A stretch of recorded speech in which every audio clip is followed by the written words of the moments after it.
Hey guys, it is Friday. Time for the end of the week wrap up. So we ran into a little issue with Bob's steering and had to replace one of the joints. So these double joints give you a little bit more radius and less bind.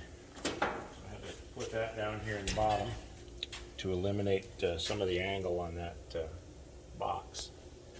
I got the braces and the brackets all welded in on the bottom, so that's all done. Actually, the angle box is mounted, so I got to change this joint just to fix that angle, and then we'll put the column in and get that finished. So that was pretty cool getting that joint in. And we've been working on a Suburban. Now the Suburban is getting a QA1 suspension kit.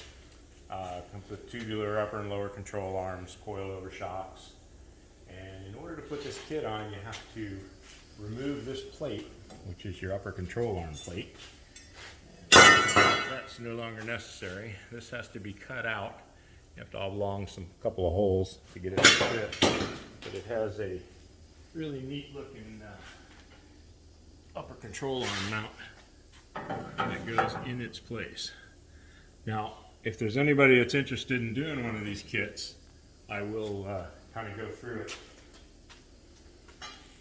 in big detail as we're doing it. But I want to get the bottom of this thing in Raptor liner, and then I'll go back through and I'll do a specific video. The rear end part of this kit is just as intricate. It's pretty cool. But we had to pull the rear out because the plates for the coilovers in the rear actually sandwich between the trailing arms and the rear end. And I got to tell you, those U-bolts, as many of these things as I've done, they are all a nightmare. You have to heat them with a torch to get them out. 1,400 foot-pound torque impact wouldn't even move it. So it's kind of a nightmare to get them loose. And you have to knock off some rivets to remove some plates and things in the back.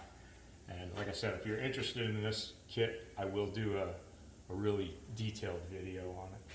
But we're getting ready to do the bottom. And as you can see, the bottom of this thing is pretty dirty. It's I believe it was an Arizona truck, so it is pretty much covered with clay, and unfortunately a lot of hot asphalt must have stuck to the bottom.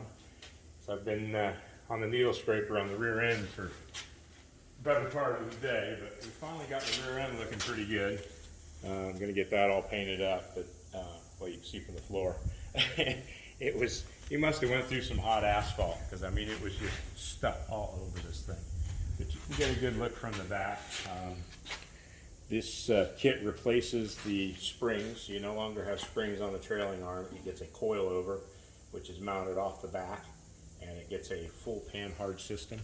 So it's a really neat looking kit. So if you have a C10 and want to keep an eye on this next few days, I'll probably do another video, probably next week, do a video on the actual suspension installation, and then Friday's video will show you a little more of a complete look at that. But that's pretty much where we're at this week. Had a little bit of a short week this week. So you guys have a good weekend, enjoy yourself, and don't forget to like and subscribe. And for all the dads out there, have a happy Father's Day.